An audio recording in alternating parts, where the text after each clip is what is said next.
Hace unos días, no más de 20 y pico de días, se presentó un libro en Bariloche, en el Consejo Deliberante, de periodista, escritor, ahora ya lo podemos definir así, y fundamentalmente licenciado en Ciencias Económicas, Adrián Moyano, compañero de trayectoria. ¿Cómo se llama el libro, Adrián? El libro se llama Comutuam, Descolonizar la historia mapuche en Patagonia, y la expresión o la palabra mapuche que contiene el título puede entenderse como mirar hacia adentro para o mirar con agrado para. En sintonía con la frase que viene después, me pareció pertinente porque en cualquiera de sus dos significados, porque una de las cosas que planteo en el libro es que no por uno denunciar la descolonización o levantar la voz contra la colonización se recibe descolonizado, sino que además hay que revisar prácticas, en este caso de construcción del conocimiento, de cómo convalida uno lo que aprende, de en qué lugar pone los aprendizajes y las enseñanzas, o sea que el primero que tiene que descolonizarse es uno. Exacto. Así que está bueno eso de mirar hacia adentro para. Y bueno, y como siempre que uno se saca de encima algún yugo, algún peso, alguna cadena, hay un momento de disfrute, también me pareció pertinente que la segunda acepción, que es mirar con agrado para.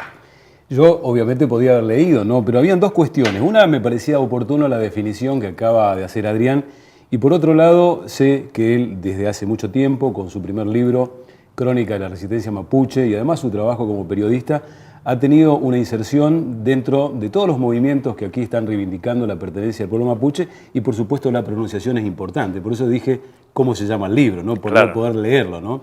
Y efectivamente tiene su acento y bueno, tiene su fonética, digamos, ¿no? Sí. Pero más allá de esta cuestión, en la presentación del libro, cuando hablamos de descolonizar, es evidente que todos nosotros fuimos formateados por una historia oficial, ¿no? Aquella mitrista que nos dijo que la conquista del desierto fue lo mejor que nos había pasado. Pero hoy, siglo XXI, ¿necesitamos aún insistir en esa descolonización? ¿Sigue, digamos así, a fuego en nuestra mente ese concepto de que lo que se hizo estaba bien? Y yo creo que más que nunca porque de tan naturalizada y de tan obvia se deja de ver la situación colonial. Uno de los planteos del libro, el principal, es que respecto del Estado argentino y del Estado chileno, el pueblo mapuche sufre una relación de sujeción colonial, que a diferencia de lo que pasó con otros pueblos originarios que están más al norte, digamos, en la actual jurisdicción de la República Argentina, no fue España y su virreinato, sus capitanías generales o sus instituciones las que terminaron con la libertad y la independencia de esos pueblos, sino que en el caso que nos toca fue y es la República Argentina. El fenómeno colonial se caracteriza por 4 o 5 notas distintivas. En primera instancia, la llegada de una potencia exterior, en el caso de América, la llegada de los españoles, que en primera instancia se apropian territorialmente del espacio territorial que antes pertenecía a distintos pueblos originarios. Con esa apropiación territorial llegan también prácticas económicas distintas a las que desarrollaban los pueblos colonizados. Eso se nota claramente cuando llega Colón a lo que hoy es el Caribe y al norte de América. Inmediatamente se ponen en práctica otros mecanismos económicos distintos a los que desarrollaban los pueblos colonizados. Este fenómeno va acompañado en general de la servidumbre y la esclavitud de esos pueblos que reciben la sujeción colonial. Y además lo que sucede es que llegan otras instituciones, o sea, las instancias que cada pueblo había desarrollado para organizarse políticamente, socialmente, en el caso mapuche los traum, las reuniones de los loncos y la organización tradicional de cada comunidad es reemplazada por, en nuestro caso, primero los territorios nacionales, o mejor dicho, antes aún las gobernaciones, después los territorios nacionales, después las provincias, los municipios y demás instancias estatales. Y otra característica central es la llegada, que es lo que se denomina en ocasiones la colonización del ser, la llegada de una manera de entender las cosas realmente distinta de la cosmovisión del pueblo sojuzgado. Todo esto que estoy describiendo se puso en marcha desde la perspectiva del territorio mapuche, que inclusive hoy nosotros estamos pisando, a fines del siglo XIX. Fue la República Argentina la que remató la faena colonial, no fue España en relación al pueblo mapuche.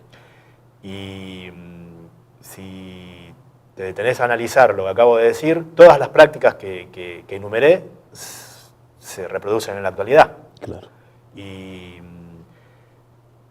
el ejemplo más claro, más contundente que se me ocurre poner de relieve en nuestra zona, ¿no? Que está muy sensibilizada por la problemática megaminera o petrolera, es que buena parte de los emprendimientos megamineros o petroleros con las nuevas metodologías del fracking o fractura hidráulica se desarrollan en espacios territoriales de comunidades mapuche o mapuche-tehuelche. ¿Quiénes deciden impulsar esa metodología? Los resortes políticos propios del pueblo mapuche, sean sus coordinadoras, sean sus loncos, sus parlamentos, o instancias ajenas al pueblo mapuche. La respuesta es la segunda, es el Estado argentino, o en el peor de los casos el mercado, como en el caso nuestro también, el mercado inmobiliario, nuestro en Bariloche y en Villa Langostura, el mercado inmobiliario, el mercado turístico, el que decide qué va a pasar con la suerte de los mapuches. Son mecanismos claros de sojuzgación colonial. Es un modelo, ¿no? Una de las cuestiones que mientras Adrián estaba definiéndola, me llevaba a pensar que hay una declamación dentro del Estado argentino de reconocimiento a la nación mapuche, ¿no? Pero evidentemente que es más que nada simbólica, ¿no? Porque si todas las decisiones, sean de orígenes que tengan, inmobiliaria o de explotación, qué sé yo, hidrocarburífera o minera, tienen que ver con un modelo, evidentemente haberles otorgado ese estatus de nación y no permitir que tomen decisiones es como una especie de, qué sé yo, una tomada de pelo, si cabe el término, ¿no? ¿En qué concepto se definiría como nación entonces la nación mapuche? ¿Sí? ¿Qué es lo que entiende el Estado argentino cuando dice una nación? El Estado en general, en su terminología, habla de pueblos. Le cuesta muchísimo justamente hablar de, no dice nación. De naciones. Y si hay algo que caracteriza al gobierno que está en el poder en la última década, es que identifica a los pueblos originarios como un sujeto más a incluir, Ajá. como un grupo social más a incluir. Pierde de vista la especificidad que tiene la problemática de los pueblos originarios de la perspectiva que estamos hablando, ¿no? Y no solo el gobierno argentino, también sucede algo similar con el gobierno ecuatoriano y también con el gobierno venezolano. ¿No están reconocidos como naciones? No. Porque no. uno por ahí escucha, qué sé yo, cuando hay reivindicaciones de los mapuches concretamente, ¿no? Que se autodefinen como nación mapuche. Claro. Inclusive invocan algunas resoluciones internacionales. Claro, bueno, justamente la Argentina, el gobierno argentino ha expresado en más de una oportunidad su negativa a aplicar en Argentina la Declaración de los Derechos de los Pueblos Indígenas que se aprobó en Naciones Unidas hace 4 o 5 años ya, porque justamente avanza un poco más de lo que el gobierno está dispuesto a avanzar. Y el tema espinoso es cuando se habla de autodeterminación y autonomía.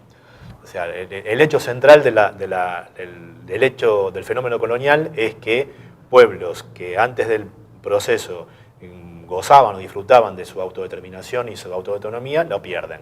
Claro. ¿No? Entonces la clave del asunto en la tarea de descolonizar, más allá de reescribir la historia o revisarla, polemizarla, poner de relieve una cosmovisión que es distinta a la dominante, el hecho político es ese, cómo avanzar hacia fórmulas que permitan, uno se lo imagina gradualmente, a los pueblos que fueron sojuzgados y siguen siendo sojuzgados al ejercicio de su autodeterminación y autonomía.